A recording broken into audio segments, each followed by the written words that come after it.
The average daily balance method, part 1. Use the average daily balance method to find the finance charge on the credit card account having the following transactions. Assume that the interest rate is 1.5% per month on the average daily balance. The average daily balance method calculates the amount owed at the end of each day and then divides the resulting amount by the number of days in the billing cycle to get an average daily balance. We'll use the total for the average daily balance to find the finance charge. To do this, we need to create a chart. On the screen, we have a chart that will help us perform the calculations in the average daily balance method. The first column represents the transactions. Here we've already filled in the transactions for each day of the billing cycle. We have January 27th, there was a balance of $800.49. On February 9th, we charged $100.05. February 13th, we returned $64.87. February 20th, we charged $95.20. And then February 24th, we had a payment of $100, and February 26th, we charged $16.42. The second column represents the number of days until the next transaction. So we'll compute or identify this value for each transaction. The third column is the balance. And the fourth column is the number of days, which we found in this column, times the balance, which we found in this column. So let's begin completing the chart. First, we want to find the number of days until the next transaction for January 27th. So notice that the next transaction is February 9th. So we want to count the number of days between the 27th and the 9th. We're going to count the day that the transaction was made, which is the 27th, but we're not going to count the day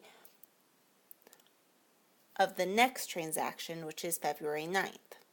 So we'll count 27th, the 28th, the 29th, the 30th, and the 31st of January. We'll also count the 1st, 2nd, 3rd, 4th, 5th, 6th, 7th, and 8th of February.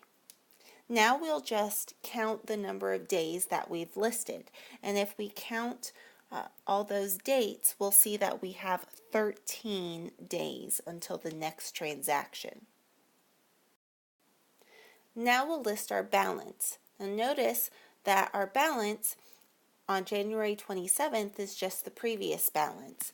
So we'll just write down the previous balance, which is $800.49. And this can also be thought of as the starting balance for the billing cycle. Now we'll multiply 13 times $800.49 and round to 2 decimal places, and we get $10,406.37. Now we'll move on to the next row. So on February 9th, we charged $100.05. First, we need to figure out the number of days until the next transaction. The next transaction was made on February 13th. So we count the 9th and we go until the 13th. So 9, 10, 11, and 12. We don't count the 13th. So this tells me that there are 4 days until the next transaction.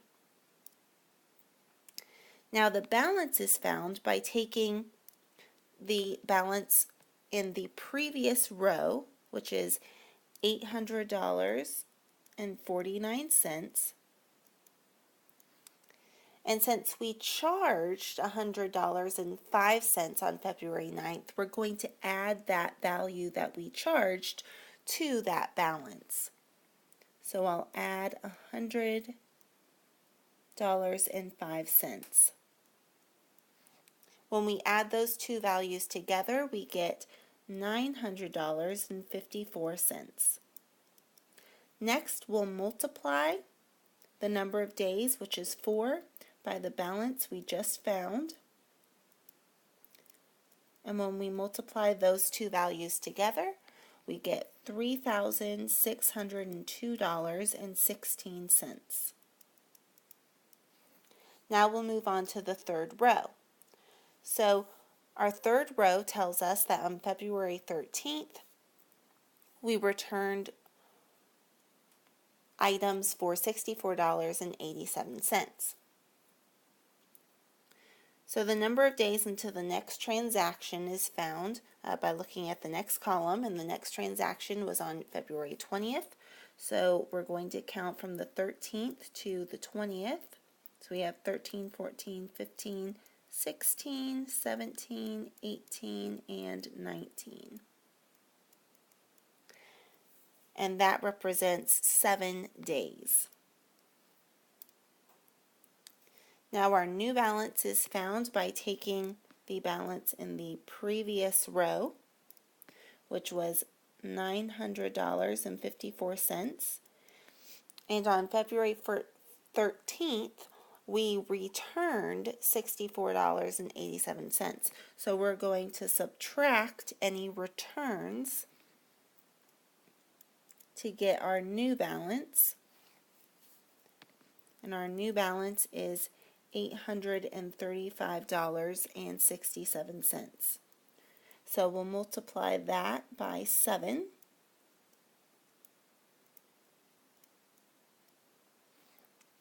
And we get $5,849.69. We're going to continue this process for the next row. So we have on February 20th, we charged $95.20. First, we'll find the number of days until the next transaction, and the next transaction happened on February 24th. So we have the 20th, 21st, 22nd, and 23rd that will count, and that's 4 days. Then we'll find the new balance, which is found by taking the previous balance in the last row and adding $95.20 to it, since that was a charge. So our new balance is $930.87. We'll multiply $930.87 by 4 to get a value of $3,723.48. If we look at our next row, we made a payment on February 24th of $100. The next transaction was on February 26th, so the 24th to the 25th gives us 2 days. Then the balance is $930.87 minus 100, since a payment is subtraction, and our new balance is $830.87. Then our last column will multiply 2 by $830.87 to give us a value of $1,661.74. Our last transaction was on February 26th, and we charged $16.42. Now recall that our billing period is from January 27th to February 27th. So we don't count the last day, which was February 27th. So that means we'll only go until the 26th. So we're only counting the 26th for this transaction, so that's 1 day. And then $830.87 plus $16.42 gives us a value of $847.29. We'll multiply that value by 1, so our balance is $847.29. Once we complete the chart, our next step is to add up all of the totals that we found in the last column. So we're going to add $10,406.37 to $3,602.16 to $5,849.69 to $3,723.48 to $1,661.74 and to $847.29. When we add all of those values together, we should get a total of $26,090.73. Now we can work on finding the finance charge since we have the total. Next, we're going to find the principal. So the principal is also called the average daily balance. So we're going to take this total and we're going to divide by the number of days in the billing cycle. And if you added up all the number of days in the second column of the chart, we found that there was 31 days in that billing cycle.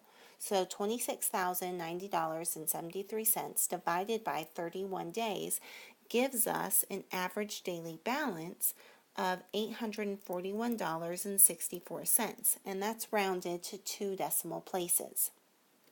Then our last step is to find the finance charge. And the finance charge we're going to write as FC, just for shorthand, is found by taking the average daily balance, which is $841.64, and then multiplying it by the monthly interest rate. And our problem tells us that the monthly interest rate is 1.5%. 1.5% written as a decimal is 0.015. So we'll multiply that by 0.015, and we get a value of 12.6246. And since this is a monetary value, we'll round to 2 decimal places. So our final answer is $12.63. And that is the finance charge on the credit card having those transactions.